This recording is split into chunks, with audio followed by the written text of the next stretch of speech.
Good morning, everyone. Happy Monday. Welcome to math class here on Monday, May 11th. Got a few entrance task problems for you to try. It's kind of just a recap of what you did last week. I'll go over some of the common mistakes I saw in some of the grading. I'm only not quite halfway through the grading, through the emails and the Google Classroom. I'll be trying to finish those up today. So if you haven't gotten the grades back on that, and then I'll have it definitely updated on School Tool by Wednesday. I'm hoping to get it actually updated by today. Alright, so here's some 6 square root problems and an algebra problem. Some minor things that I saw. One, some people are putting the answers to these square roots up above. Don't do that. That makes it look like a long division problem if you put the answer up there. No, you either write equals and then write the answer, or you can put the answer below it. Okay? So go ahead and try the square roots of those. Common mistake on problems like number 7 is people were doing 3 plus 2 and bringing it and calling it 5 first. You have to do the multiplication too. This isn't 3 plus 2, it's 3 plus 2 times this whole thing. Okay? So you need to do the 2 times that whole thing, distribute first, then combine your 3 to any like terms after that. Okay? So go ahead, pause the video, try these. I'll go over the answers, and we're going to go over the notes on page 7.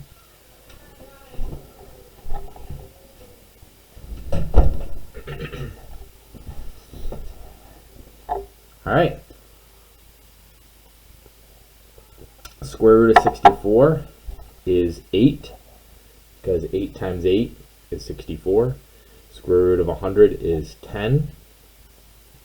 Square root of w squared is w. That's an important one that you're going to see come up today.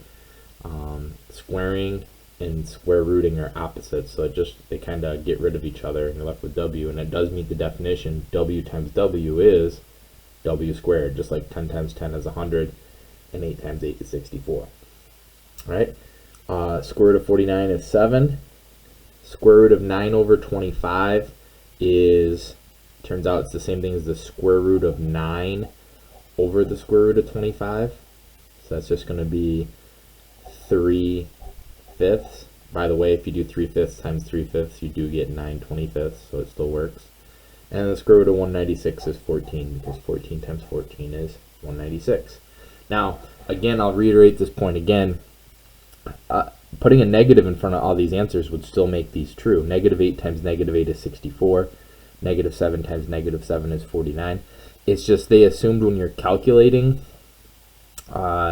these square roots, we've assumed, mathematicians a long time ago said, assume that we want the positive root. If we want the negative root, we'll put the negative out in front.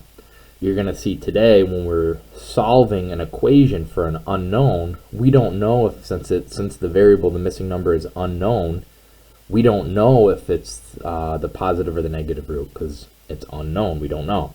Alright, so we'll have to consider both the positive and negative answers when we do our algebra problems today. So you're going to see that come up in just a minute. Alright, number 7. Let's do all simplifying first to work smarter, not harder. Again, do your distributive property first, the 2 times the 4x and the 2 times the negative 9. So the 3 just comes down, 3 plus 8x minus 18. We multiply the 2 times the negative 9. I can combine 3 and negative 18. Just bring my 8x down, that's negative 15 equals 25. Now I can start my algebra. I just got a nice little 2-step here. Add 15 both sides. And we get 8x equals 40. Divide by 8. And x is 5. Alright, so there's our answer. X is 5. And that's just pretty much a recap of what we did last week. Alright, let's take a look now at page 7.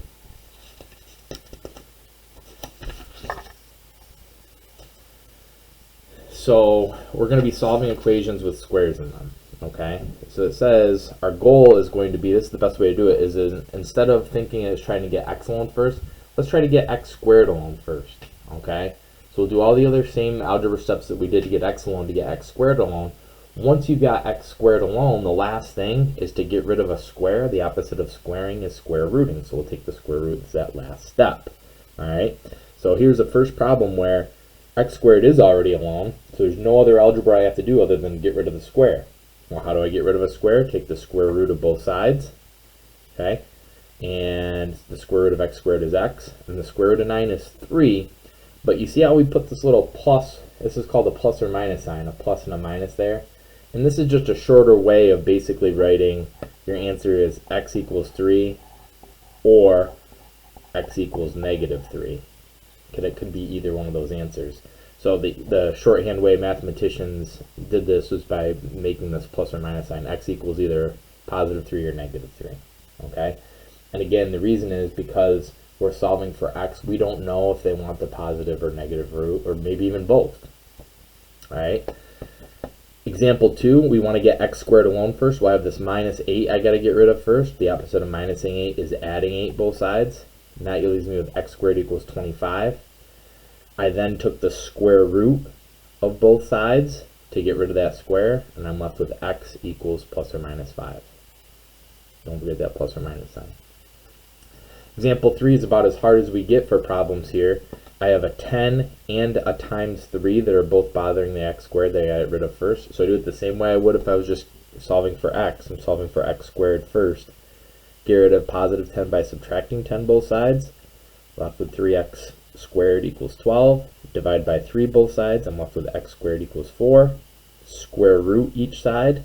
And that gives me x equals plus or minus 2. Alright? And before we have you try this example 4 here, I just had this like cloud lightning bolt because it was really important. I said, don't forget, when you're solving an equation and you take the square root of both sides, you need a plus or minus sign because we don't know if x is positive or negative. So that's why anytime you do that, when you square root an equation, you're solving for x. So basically, whenever you do a square root as an algebra step, you have to consider both the positive and negative roots. Okay? So don't forget that. Those of you that tuned into the Google meeting, I told you a story called the Mr. Gulick story about how he got us not to remember, or how he got us not to forget that. It's kind of a long story. It probably takes 5 or 6 minutes, so I'm not going to post it in this video. But maybe I'll tell it again later on one of the other videos or something like that. All right, so pause the video. Let's see if you can do example 4. I'll go over that answer, and then we'll be done for the day.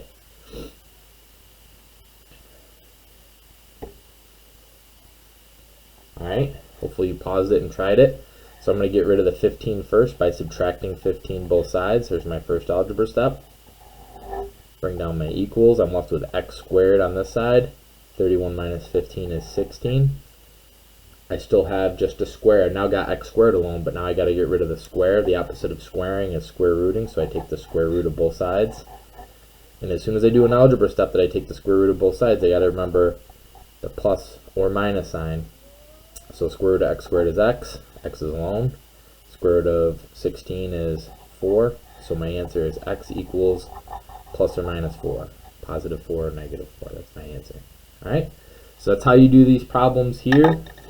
You're going to be working on page 8 for homework. There's just 6 of these questions.